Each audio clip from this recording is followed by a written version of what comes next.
ఓం Sairam. Hi friends, అందరూ ఎలా ఉన్నారు? నేను బాగున్నాను. మీరందరూ కూడా బాగుండాలని అండ్ అందరికీ కూడా బాబా బ్లెస్సింగ్స్ ఎప్పుడూ ఉండాలని మనస్ఫూర్తిగా కోరుకుంటున్నాను.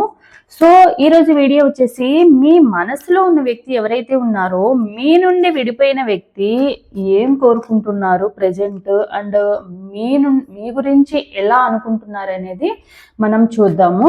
సో నా వీడియోలోకి వెళ్ళే ముందు నా వీడియో కనుక నచ్చితే లైక్ చేయండి, షేర్ చేయండి, సబ్స్క్రైబ్ చేసుకునే వాళ్ళు సబ్స్క్రైబ్ చేసుకోండి, అలాగే బెల్ ఐకాన్ కూడా క్లిక్ చేయండి. అప్పుడే నేను చేసే న్యూ వీడియోస్ ఒక నోటిఫికేషన్ అనేది వస్తుంది. అలాగే ఎవరికైనా పర్సనల్ రీడింగ్స్ కావాలంటే కనుక స్క్రీన్ మీద ఉన్న వాట్సాప్ నెంబర్కి వాట్సాప్ మెసేజ్ అనేది చేయండి. కాల్స్ మాత్రం చేయకండి. అండ్ రీడింగ్ అనేది ఛార్జబుల్. ఇంట్రెస్ట్ అండ్ నమ్మకం ఉన్న వాళ్ళు మాత్రమే కాంటాక్ట్ అనేది అవ్వండి. సో వీడియోలోకి వెళ్దాము. సో ఒకసారి డీప్ బ్రీత్ తీసుకోండి. డీప్ బ్రీత్ తీసుకుని మీ నేమ్స్ అండ్ మీ పార్ట్నర్ నేమ్స్ అనేవి తలుచుకోండి. ఇంటి పేర్లు ఉంటే ఇంటి పేర్లతో సహా, డేట్ ఆఫ్ బర్త్ ఉంటే డేట్ ఆఫ్ బర్త్తో సహా తలుచుకోండి. అప్పుడే ఎనర్జీస్ అనేవి యాక్యురేట్గా కనెక్ట్ అవుతాయి. అండ్ ఇది ఒక జనరల్ రీడింగ్, ఎవరి పర్సనల్ రీడింగ్ నేను ఇక్కడ తీయట్లేదు. ఎవరి ఎనర్జీస్ అయితే ఈ రీడింగ్లో 60 to 70% మీ లైఫ్లో ఉన్నట్టు ఈ రీడింగ్లో ఉంటే కనుక మీ ఎనర్జీస్ అనేవి కనెక్ట్ అయినట్టు. సో దానిని దృష్టిలో పెట్టుకోండి. సో చూద్దాము. మీ నుండి విడిపోయిన వ్యక్తి ఎవరైతే ఉన్నారో, మీ పార్ట్నరు మీకోసం ఎలా ఆలోచిస్తున్నారు, ఏమనుకుంటున్నారు మీ గురించి, అండ్ ఏం కోరుకుంటున్నారు ప్రెజెంట్ వాళ్ళు అనేది మనం చూద్దాము.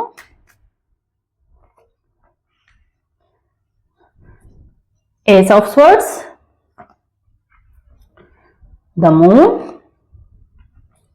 The sun, page of pentacles, Queen of Pentacles, the Chariot, the Queen of Swords,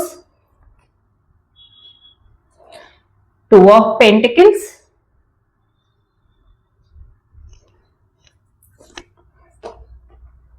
Knight of Swords,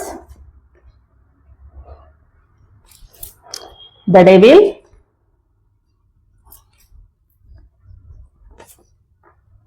the Magician, the Judgment,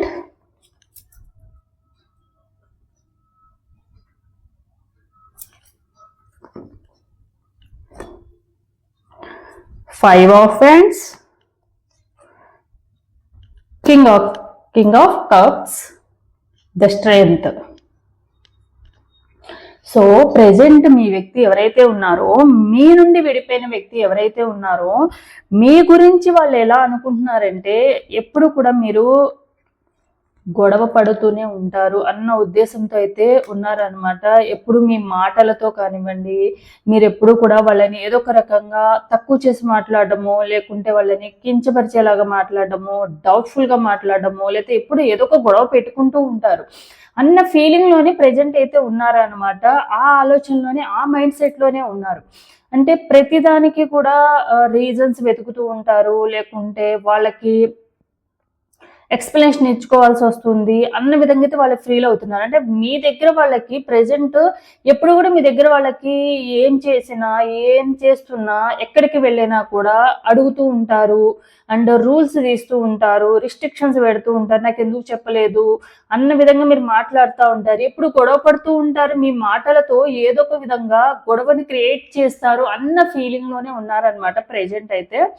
so దానివల్ల ఏంటంటే అండ్ దాని వలన మీ ఇద్దరి మధ్య ఒక థర్డ్ పర్సన్ కూడా ఉన్నారనమాట. ఒక థర్డ్ పర్సన్, మేబీ మీ పార్ట్నర్ సైడ్ నుంచి ఒక థర్డ్ పర్సన్ ఉన్నారు. ఆ థర్డ్ పర్సన్ వల్ల కూడా మీ ఇద్దరి మధ్య ఎక్కువగా గొడవలు జరగడము ఇవన్నీ జరుగుతూ ఉన్నాయి. మేబీ ఆ థర్డ్ పర్సన్ వాళ్ళ ఫ్యామిలీ మెంబర్స్ అయ్యి ఉండొచ్చు, లేకుంటే లైఫ్ పార్ట్నర్ అయ్యి ఉండొచ్చు, ఆపోజిట్ జెండర్ అయ్యి ఉండొచ్చు, ఎవరైనా అనుకోవచ్చు, ఫ్రెండ్ ఆర్ ఫ్యామిలీ మెంబర్స్ ఎవరైనా అనుకోవచ్చు. బట్ ఈ థర్డ్ పర్సన్ గురించి అయితే వీళ్ళు ఎక్కువగా ఇంపార్టెన్స్ ఇస్తున్నారు.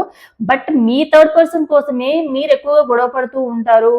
వాళ్ళిద్దరికి మధ్య బ్లేమింగ్ చేయడము, అనుమానించడం ఇలాంటివన్నీ చేస్తూ ఉంటారు అన్న ఫీలింగ్ అయితే మీ పార్ట్నర్కి ఎక్కువగా ఉందన్నమాట. మేబీ ఈ థర్డ్ పార్టీకి మీకన్నా కూడా ఎక్కువ ఇంపార్టెన్స్ ఇస్తున్నారు మీ పార్ట్నర్. సో మేబీ దానివల్ల కూడా మీరు ఏంటంటే ఎక్కువగా గొడవ పడ్డము, వాళ్ళ కోసం నాకు ఇంపార్టెన్స్ ఇవ్వవా, వాళ్ళ కోసం నాకు వాల్యూ ఇవ్వవా అన్న విధంగా అయితే, అంటే ఏ పార్ట్నర్ అయినా కూడా వాళ్ళ పార్ట్నర్ నుండి కోరుకునేది ఏంటంటే టైం అండ్ ఎఫెక్షన్ అండ్ ప్రేమని. అండ్ ఎప్పుడు కూడా వాళ్ళకి ఫస్ట్ ప్రిఫరెన్స్ ఇవ్వాలని కోరుకుంటారు. మీ పార్ట్నర్ కూడా అలానే కోరుకున్నారు. అండ్ మీరు కూడా మీ పార్ట్నర్ నుండి అదే కోరుకున్నారు. బట్ మీ పార్ట్నర్ ఏంటంటే సో ఏదైనా కూడా ఫస్ట్ నాకే చెప్పాలి, నా గురించి ఆలోచించాలి అన్న విధంగా సెల్ఫిష్‌గా మీరు ఆలోచించుకుంటారు అన్న విధంగా అయితే మీ పార్ట్నర్ అయితే థింక్ చేస్తున్నారు. ప్రెజెంట్ అలాంటి నేచర్‌తోనే మీ పార్ట్నర్ అయితే ఉన్నారు. బట్ ఏంటంటే మీ మాటలు కొంచెం అప్పుడప్పుడు కొంచెం కటువుగా ఉన్నా కూడా మీకు చాలా ప్రేమ ఉందనైతే వాళ్ళకి తెలుసు. ఎందుకంటే ఒకళ్ళని అనుమానించినా, ఒకళ్ళని బ్లేమింగ్ చేసినా, ఒకళ్ళని పదే పదే అడుగుతున్నారు అంటున్నా వాళ్ళ ఇంటెన్షన్ అంతా మీ మీద ఉందనే గదా! సో, అది కూడా వాళ్ళకి తెలుసు. బట్ ఏందంటే ఒక్కొక్కసారి ఏందంటే మీరు ఆ మాట్లాడే విధానం అనేది కన్వే చేసే విధానం కానివ్వండి, కరెక్ట్‌గా లేదన్న ఫీలింగ్ ఉంది. బట్ ఏంటంటే మీకు వాళ్ళకి 100% వాళ్ళకి మీకు వాళ్ళ మీద ప్రేమ అయితే ఉంది అని అయితే నమ్ముతున్నారు. బట్ ఆ ప్రేమను చూపించే విధానం కానివ్వండి, లేకుంటే మాట్లాడే విధానం కానివ్వండి, కొంచెం సాఫ్ట్‌గా ఉండి, కొంచెం కూల్‌గా ఆలోచిస్తే బాగుంటుంది అన్న ఫీలింగ్ కూడా ఉందనమాట. అంటే మేబీ మీ పార్ట్నరు మీ నుండి ఒక సాఫ్ట్ నేచర్ అండ్ కూల్‌గా మాట్లాడి అండ్ నిదానంగా పేషెన్స్‌తో ఉండాలనైతే వాళ్ళు కోరుకుంటున్నారు. సో, దానివల్లే మీ ఇద్దరి మధ్య ఎక్కువగా యుద్ధాలు జరగడం వల్లనే మీ ఇద్దరి మధ్య డిస్టెన్స్ పెరగడం కానీ, దూరంగా పెట్టడం గానీ, ఈ థర్డ్ పార్టీ కోసం అని చెప్పి మీ ఇద్దరు నో కాంటాక్ట్ సిట్యుయేషన్‌లో ఉండడము, ఆన్ అండ్ ఆఫ్ సిట్యుయేషన్‌లో ఉండడము, బ్లాక్ చేసుకొని ఉండడము ఇలాంటివన్నీ కూడా జరిగాయి. సో, మెయిన్ రీజన్ వచ్చేసి మీ పార్ట్నరు మీ మాటలు కొంచెం వాళ్ళకి హర్ట్ అయ్యే విధంగా ఉన్నాయి అన్న ఫీలింగ్ అయితే మీ పార్ట్నర్‌కి ఉంది. సో, దానివల్ల ఏందంటే ప్రెజెంట్ లేదు వాళ్ళకి కొంచెం రియలైజేషన్ అయితే వచ్చింది. రిగ్రెట్ అయితే ఫీల్ అవుతున్నారు. ఓకే. ఏ ఏ పార్ట్నర్ అయినా కూడా అలా జెలసీగా కానీ, పొసెసివ్‌నెస్‌గా కానీ మాట్లాడడం కానీ, రూల్స్ తీయడం గానీ కామనే కదా అన్న ఫీలింగ్ ఉంది. ఎందుకంటే మీ పార్ట్నరు వాళ్ళ లైఫ్‌లో జరిగిన సిట్యుయేషన్స్ కానీ, ఫ్రెండ్స్ ఆర్ ఫ్యామిలీ మెంబర్స్ ద్వారా కానివ్వండి, వేరే పర్సన్స్ ద్వారా కానివ్వండి, వేరే వాళ్ళ రిలేషన్‌షిప్ చూస్తూ ఉంటారు గదా! సో, అలాంటి టైంలో అనిపిస్తూ ఉంటదనమాట. సో, వీళ్ళతో పోలిస్తే నా పార్ట్నర్ చాలా మంచివాళ్ళు. నన్ను చాలా అర్థం చేసుకున్నారు. మేబీ అలా ఉండడము జెన్యూన్‌గా ఉన్నట్టే కదా! అన్న రియలైజేషన్ అయితే మీ పార్ట్నర్‌కైతే ఉంది. రిగ్రెట్ అయితే ఫీల్ అవుతున్నారు. మేబీ మిమ్మల్ని మాట్లాడినా ఏదో కోపంలోనో ఒక మాట అడిగినా, ఒక మాట అన్నా తప్పేముంది అన్న ఫీలింగ్ అయితే కొంచెం రియలైజేషన్ అయితే వచ్చింది. బట్ ఏంటంటే ఆ రియలైజేషన్ ఏందంటే ఒక 50% మాత్రమే మీ గురించి ఆలోచించే విధంగా ఉంది. బట్ ఆ థర్డ్ పార్టీ కోసం అని చెప్పి ఆ థర్డ్ పార్టీ విషయంలో ఇంత ఇష్యూ చేయడము, కావాలంటే ఉంటే ఉండు, లేకుంటే లేదు ఈ రిలేషన్‌షిప్‌లో అన్నట్టు విధంగా మాట్లాడడము. ఎందుకంటే వాళ్ళు మీ పార్ట్నర్ మీరేందంటే మీ పార్ట్నరు లేదు నాకు ఇంపార్టెన్స్ ఇచ్చి, నాకు ప్రిఫరెన్స్ ఇచ్చి నాతోనే ఉంటారన్న నమ్మకంతో మీరు అలా మాట్లాడారు. బట్ మీ పార్ట్నర్ ఏందంటే సో వీళ్ళెప్పుడు ఏదో ఒకటి బెదిరిస్తూనే ఉంటారు.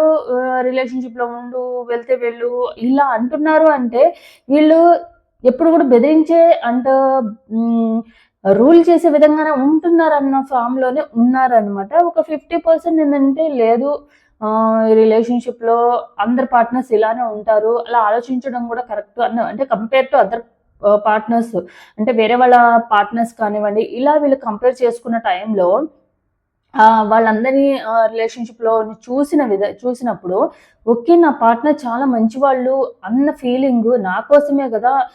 అడుగుతున్నా, చేస్తున్నా నాకు ఇంపార్టెన్స్ లేకుండా వాళ్ళు అంత ఆలోచించాల్సి నేను ఎవరితో ఉంటే ఏంటి, ఎవరిని చేస్తే ఏంటి అని చెప్పి వాళ్ళు వదిలేసేవాళ్ళు గదా! టైమ్ పాస్‌కు ఇంకో దేనికైనా వస్తే కనుక అన్న ఫీలింగ్ కూడా వాళ్ళకి రియలైజేషన్ అయితే అయ్యింది. బట్ ఆ 50% మాత్రమే కొంచెం ఇప్పుడిప్పుడే కొంచెం చేంజ్ అవ్వడానికి ట్రై చేస్తున్నారు. మీకు సంబంధించిన ఆలోచనలు కానీ, అసలు మిస్టేక్ ఎవరిదుంది? మీ ఇద్దరి మధ్య అసలు మెయిన్‌గా రాడానికి రీజన్ ఏంది అని అయితే ఆలోచిస్తున్నారు. అండ్ ఒక్కొక్కసారి మీరు కోపంలో ఎలా బిహేవ్ చేస్తారంటే, అసలు వాళ్ళకి మీకు అసలు సంబంధం లేనట్టు, ఒక శత్రువుని చూసినట్టుగా మీ నుంచి రాంగ్ వర్డ్స్ వినడము, రాంగ్ వర్డ్స్ మాట్లాడడము, అసలు ఫ్యామిలీ మెంబర్స్ని అనడము, ఇంకా థర్డ్ పార్టీని అనడము, ఇంకెక్కడికో వెళ్ళిపోతుంది అనమాట. ఆ రాంగ్ వర్డ్స్ కానీ, ఆ మీ ఫ్రస్ట్రేషన్లో మాట్లాడే మాటలు కానివ్వండి, వాళ్ళకి చాలా నెగిటివ్గా అనిపిస్తూ ఉన్నాయి. వీళ్ళకి ఏంది ఇలా ఉన్నారు, మెంటల్ ఏమైనా వచ్చిందేమో అన్న విధంగా అయితే వాళ్ళకి అనిపిస్తూ ఉందన్నమాట. సో ఆ నెగిటివ్ ఎనర్జీస్ కూడా వాళ్ళని చాలా హర్ట్ అయ్యే విధంగా ఉన్నాయి. అండ్ మీ ఇద్దరి మధ్య ఉన్న ఆ నెగిటివ్నెస్ అనేది ఎక్కువగా గొడవలు జరుగుతూ ఉన్న టైంలో పీక్స్కి వెళ్తూ ఉంటుంది. మీరు కంట్రోల్లో ఉండరు, మీ పార్ట్నర్ కంట్రోల్లో ఉండడు. వన్ బై వన్ ఇద్దరు అనుకోవడం వల్ల మీ మాటలు ఏంటంటే ఆ కోపంలో, ఆ ఫ్రస్ట్రేషన్లో వచ్చే మాటలు కొంచెం నెగిటివ్నెస్ అనేది ఎక్కువగా ఉండడం వలన, నెగిటివ్ ఎనర్జీస్ ఉండడం వల్ల మీరు కొన్ని రాంగ్ వర్డ్స్ మాట్లాడడము, వాళ్ళ హర్ట్ అయ్యే విధంగా మాట్లాడడం, ఇలాంటివన్నీ జరుగుతూ ఉన్నాయి. సో ఎప్పుడూ కూడా వాళ్ళు మిమ్మల్ని వదిలేసి వెళ్ళిపోవాలన్న ఉద్దేశంతోనే ఈ రిలేషన్షిప్లోకి అయితే రాలేదు. బట్ అలాంటి సిచ్యువేషన్ వచ్చింది. ఎప్పుడు కూడా సంతోషంగా అన్ని రకాలుగా, ఈవెన్ ఫిజికల్లీ, మెంటల్లీ అన్ని రకాలుగా కూడా బ్యాలెన్సింగ్ చేసుకుని లైఫ్ లాంగ్ హ్యాపీగా ఉండాలన్న ఉద్దేశంతోనే వచ్చారు ఈ రిలేషన్షిప్లో. బట్ ఏంటంటే కొన్ని సిచ్యువేషన్స్ ఏంటంటే మన చేతిలో ఉండవు. అది ప్లానెట్స్ వల్ల కానివ్వండి, మన టైం వల్ల కానివ్వండి, మారుతూ ఉంటుంది అనమాట. ఎంత కూల్గా ఉన్నోళ్ళు కూడా షార్ట్ టెంపర్ అయ్యే ఛాన్స్ ఉంది, ఎంత షార్ట్ టెంపర్ ఉన్నోళ్ళు కూడా కూల్గా మాట్లాడే ఛాన్స్ ఉంటుంది. సో అలాగే ఇలా జరిగిందేమోలే, మేబీ ఏం జరిగినా మన మంచికి అన్న విధంగా అయితే ఆలోచిస్తున్నారు. ఇప్పుడిప్పుడే వాళ్ళ ఎమోషన్స్ని వాళ్ళు బ్యాలెన్సింగ్ చేసుకుని, ఓకే మీ సైడ్ నుంచి కూడా ఆలోచించడానికి ట్రై చేస్తున్నారు. ఓకే అలా ఆలోచించడం వలన వాళ్ళలో కొంచెం రియలైజేషన్ రావడము, ఓకే నా పార్ట్నర్ నా గురించే కదా నాతో గొడవ పడుతున్నారు, సో వేరే దేనికోసమో, మనీ కోసమో, ఇంకొక దానికోసం అయితే గొడవ పడట్లేదు కదా, సో నా కోసం నాతో మాట్లాడడానికి, నాతో టైం స్పెండ్ చేయడానికి మాత్రమే గొడవ పడుతున్నారు అంటే నేనంటే ఇష్టం కాబట్టి నాకు వాల్యూ ఇచ్చే కదా అన్నైతే అనుకుంటున్నారు, వాళ్ళే రియలైజ్ అవుతున్నారు. సో ఈ విధంగా అంటే ఒకప్పుడు ఏంటంటే ఆ ఫ్రస్ట్రేషన్లో కానివ్వండి, వాళ్ళ లైఫ్లో ఉన్న ప్రాబ్లమ్స్ వల్ల కానివ్వండి, వాళ్ళు కూడా ఏంటంటే ఎప్పుడు ఏదో ఒకటి అంటూ ఉన్నారు, నా పార్ట్నర్ కూడా నన్ను అర్థం చేసుకోవట్లేదు అన్న ఫీలింగ్లో ఉండేవాళ్ళు. బట్ ఇప్పుడు ఏంటంటే బ్యాలెన్సింగ్ చేసుకుంటున్నారు, మీ సైడ్ నుంచి ఆలోచిస్తున్నారు. సపోజ్ నేను మీ ప్లేస్లో ఉంటే కనుక నేను ఎలా రియాక్ట్ అవుతాను ఈ సిచ్యువేషన్కి అన్న విధంగా అయితే మీ పార్ట్నర్ చేంజ్ అవ్వడానికి ట్రై చేస్తున్నారు. ఆ టైంలోనే ఏంటంటే ఓకే నేను ఈ సిచ్యువేషన్లో ఉంటే నేను ఇలా డీల్ చేసేవాళ్ళం, సో తను అలా డీల్ చేయడంలో తప్పేముంది అన్న రియలైజేషన్ కలుగుతుంది వాళ్ళకి. సో దానివల్ల ఏంటంటే చూద్దాము, కొన్ని రోజులు వెయిట్ చేద్దాము, వాళ్ళు కూడా నా కోసం వెయిట్ చేస్తూ ఉంటే కనుక డెఫినెట్గా మళ్ళీ మనము కమ్యూనికేషన్లోకి వెళ్దాము అన్న ఫీలింగ్ అయితే ఉందన్నమాట. తొందరలోనే మీ గురించి ఏదైతే ఉందో నెగిటివ్నెస్ అనేది అదన్నీ కంప్లీట్గా చేంజ్ చేసుకుని వాళ్ళు మీ లైఫ్లోకి రావాలని అయితే థింక్ చేస్తున్నారు. మేబీ వాళ్ళు తొందరలోనే మీ లైఫ్లోకి రావచ్చు కూడా. అండ్ మీరు ఎలా అయితే వాళ్ళ గురించి ఆలోచిస్తున్నారో అలానే మీరు వెయిట్ చేస్తూ ఉంటారన్న నమ్మకం వాళ్ళకు ఉంటే కనుక వాళ్ళు తప్పకుండా మీ లైఫ్లోకి మళ్ళీ తిరిగి అయితే రావాలని అయితే అనుకుంటున్నారు. బట్ ఇదన్నీ జరగాలంటే మీరు ఎప్పుడూ స్ట్రాంగ్గా బిలీవ్ చేయాలి. మీ పార్ట్నరు అండ్ మీ పార్ట్నర్ 100% మీ మీద నమ్మకం ఉంది, వాళ్ళ మీద ప్రేమ ఉంది, వాళ్ళు మళ్ళీ తిరిగి వస్తారని మిమ్మల్ని మీరు స్ట్రాంగ్గా బిలీవ్ చేస్తున్నారు. ఆ నమ్మకంతోనే ఉండాలి. పాజిటివ్ ఎఫర్మేషన్స్, పాజిటివ్గానే థింక్ చేసేయాలి. పాజిటివ్ ఎఫర్మేషన్స్ ఎంత పాజిటివ్గా ఇస్తే మీరు అంత పాజిటివ్గా అట్రాక్ట్ చేసుకోగలుగుతారు మీకు ఏవైతే కావాలో మీ పార్ట్నర్ నుంచి అవన్నీ కూడా. సో ఏంటంటే దీనికి క్లారిఫికేషన్ కూడా చూద్దాము. మీ పార్ట్నర్ అసలు ప్రెజెంట్ ఎలాంటి సిచ్యువేషన్లో ఉన్నారనేది కూడా చూద్దాం.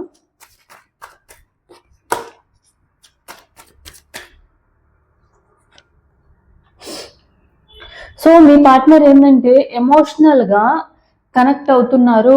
మళ్ళీ మీ ఇద్దరి మధ్య ఏవైతే పాస్ట్లో మీరు వాళ్ళకి ఎంత సపోర్ట్ చూశారు, ఎలాంటి సిచ్యువేషన్ అయినా ఎంత సపోర్ట్ చేయడమే కాకుండా ప్రేమని, హ్యాపీనెస్ని ఇచ్చారు, అవన్నీ కూడా పాస్ట్లో జరిగిన మెమరీస్ అన్నీ కూడా గుర్తు చేసుకుని మీకు సంబంధించినవన్నీ కూడా, పాస్ట్లో జరిగినవన్నీ కూడా చూసుకుంటూ ఫొటోస్ ఆర్ చాట్ ఆర్ మీకు ఇద్దరు సంబంధించిన సిచ్యువేషన్స్ అన్నీ కూడా గ్యాదర్ చేసుకుని మళ్ళీ రివైండ్ చేసుకుంటున్నారు మీ పార్ట్నర్ అయితే. అండ్ ఎప్పుడు కూడా మిమ్మల్ని వారు తన లైఫ్ పార్ట్నర్, మేబీ మీరు ఆపోజిట్ జెండర్ అయితే, మీరు మేల్ అయితే మీ పార్ట్నర్ ఫీమేల్ అనుకోండి, వైఫ్ లాగా చూసుకోవాలని అయితే అనుకున్నాను. అలానే ఉన్నారనమాట వీళ్ళు నా లైఫ్లో నా వైఫ్ లాగా అని. అదే మీరు ఫీమేల్ అయితే, మీ పార్ట్నరు మేల్ అయితే కనుక నా హస్బెండ్ అన్న విధంగా అయితే వాళ్ళు ఉన్నారు. మేబీ మీరు ఫిజికల్గా మ్యారేజ్ అవ్వకపోవచ్చు, ఫిజికల్గా మీ ఇద్దరు వాళ్ళు మీకు తాళి కట్టకపోవచ్చు, బట్ మెంటల్గా మీ ఇద్దరి అదే ఫీలింగ్తో ఉన్నారు. మీ పార్ట్నర్ ఎప్పుడు కూడా మీ గురించి నెగిటివ్గా థింక్ చేయలేదు. బట్ ఏంటంటే సిచ్యువేషన్స్ ఏవైతే గొడవలు జరుగుతున్నాయో ఆ గొడవల్ని బట్టి వీళ్ళు ఎందుకు ఇలా నెగిటివ్గా ఆలోచిస్తారు అన్న దాంతోనే వాళ్ళు ఇచ్చేసారు తప్ప మీ గురించి ఎప్పుడూ కూడా మీ క్యారెక్టర్ పరంగా కానివ్వండి, మీ ఇద్దరి మధ్య రిలేషన్షిప్ కానివ్వండి, ఇప్పుడు కూడా రాంగ్గా థింక్ చేసింది ఎప్పుడూ లేదు. మీ ఇద్దరు ఒక సూటబుల్ పర్సన్ అని అయితే అనుకున్నారు. బట్ సిచ్యువేషన్ బట్టి ఏంటంటే వర్డ్స్ వస్తూ ఉంటాయని అయితే ఎప్పుడు కూడా మీ పార్ట్నర్ మిమ్మల్ని బ్లేమింగ్ చేయడం ఇలాంటివి అయితే ఎప్పుడు చేయలేదు. 5 of Swords. అండ్ మీరేంటంటే ఎప్పుడు మీ పార్ట్నర్ని అనుమానిస్తూ ఉంటారన్న ఫీలింగ్. ఓకే, మేబీ వాళ్ళు మీతో ఉంటూనే, అంటే మీరు వాళ్ళతో ఉంటూనే థర్డ్ పార్టీతోనో లేకపోతే వేరే రిలేషన్షిప్లో ఉంటారేమో, లేకపోతే వేరే వాళ్ళతో మాట్లాడుతూ ఉన్నారేమో, చెప్పడానికి అయితే నేనే ఇంపార్టెన్స్ అని చెప్తున్నారేమో అన్న ఫీలింగ్. అంటే నెగిటివ్నెస్ ముందే మీరు నెగిటివ్గా అనుకుంటున్నారేమో, వాళ్ళని మోసం చేస్తున్నారని అనుకుంటున్నారేమో అన్న ఫీలింగ్ కూడా ఉందన్నమాట. మేబీ దానివల్లే బ్లాక్ చేసుకోవడము, నో కాంటాక్ట్ సిచ్యువేషన్ వెళ్ళిపోయారన్న ఫీలింగ్ ఇప్పుడు మీకు అనిపిస్తుంది వాళ్ళకి. So realisation. సో మీరు కూడా వాళ్ళ కోసము మారి మళ్ళీ వాళ్ళు మీ లైఫ్లోకి వస్తే కనుక మీరు యాక్సెప్ట్ చేయాలి. గొడవలు, పాస్ట్లో జరిగిన గొడవలన్నీ మళ్ళీ రివైండ్ చేసుకోకుండా, ఓకే నేను ఎంతైతే ఇష్టంతో ఉండాలని అనుకుంటున్నారు వాళ్ళు కూడా అంతే ఇష్టంతో నన్ను మారాలని అయితే అనుకుంటున్నారు. మీ ఇద్దరి మధ్య జరిగిన ఏవైతే మిస్అండర్స్టాండింగ్ జరుగుతున్నాయో వాటి గురించి క్లారిఫై చేసుకోవాలని అయితే అనుకుంటున్నారు. అంతేగాని గొడవ పడము, పాస్ట్లో జరిగినవన్నీ రివైండ్ చేసుకోవడం ఇలాంటివి అయితే చేయకూడదు. మళ్ళీ కాంటాక్ట్ అయినా, కమ్యూనికేషన్ అయినా అని అంటే మీ ఇద్దరి మధ్య ప్రాబ్లమ్స్ రావడానికి కానీ, ప్రాబ్లమ్స్ పెద్దగా ఇప్పుడు నో కాంటాక్ట్ సిచ్యువేషన్లోకి వెళ్ళడానికి కానీ ఈ థర్డ్ పార్టీ ఎవరైతే, అంటే ఇద్దరు పర్సన్స్ మధ్య, అది మేల్ ఆర్ ఫీమేల్ కానివ్వండి, మేల్ కానివ్వండి, ఫీమేల్ కానివ్వండి, అది ఫ్రెండ్స్ మధ్య అయినా, ఫ్యామిలీ మెంబర్స్ మధ్య అయినా, ఇంకొక థర్డ్ పర్సన్ వాళ్ళిద్దరి మధ్య ఇన్వాల్వ్ అయితే ఆ గొడవ పెరుగుతుంది. అంటే ముఖ్యంగా ఏంటంటే పార్ట్నర్స్ మధ్య థర్డ్ పర్సన్ ఇన్వాల్వ్మెంట్ అనేది అస్సలు ఉండకూడదు. సో వాళ్ళ వల్ల థర్డ్ పర్సన్ ఇన్వాల్వ్మెంట్ చేశారు. మీరైనా చేసి ఉండొచ్చు, మీ పార్ట్నర్ అయినా చేసి ఉండొచ్చు. మ్యాక్సిమం మీ పార్ట్నర్ సైడ్ నుంచి ఉంది కాబట్టి ఈ థర్డ్ పర్సన్ ఇన్వాల్వ్ చేయడం వల్ల మీ ఇద్దరి మధ్య గొడవలు అనేది ఇంకా పెరగడం అయితే జరిగింది. అదైతే అర్థమైంది వాళ్ళకైతే. సో ప్రెజెంట్ అయితే మిమ్మల్ని దూరంగా ఉంచడం కానీ, దూరంగా పెట్టడం వల్ల కానివ్వండి, వాళ్ళు కూడా బాధపడుతున్నారు.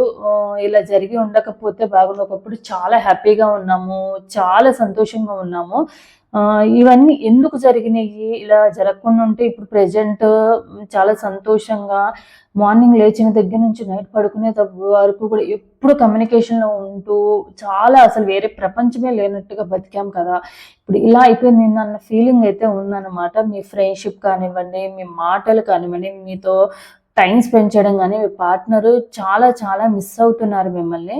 సో తొందరగా వాళ్ళు మళ్ళీ మీ ఇద్దరి మధ్య ఉన్న గొడవలు అన్నీ పోయి మళ్ళీ కలవాలని అయితే వాళ్ళు కూడా అనుకుంటున్నారు. సో వాళ్ళ సైడ్ నుంచి కూడా వాళ్ళు స్టెప్ తీసుకోవాలని అయితే అనుకుంటున్నారు, తొందరలోనే స్టెప్ తీసుకోవాలని కూడా అనుకుంటున్నారు. సో ఇది అన్నమాట ఈరోజు రీడింగ్ అనేది. సో ఎవరికైతే రిజనేట్ అవుతుందో తప్పకుండా లైక్ అండ్ కామెంట్ రూపంలో thank you universe, thank you for claim this reading అని చెప్పి క్లైమ్ చేసుకోండి. ఏదైతే పాజిటివ్నెస్ ఉందో దాన్ని మాత్రమే క్లైమ్ చేసుకోండి. సో ఇది నా video. Thanks for watching my video.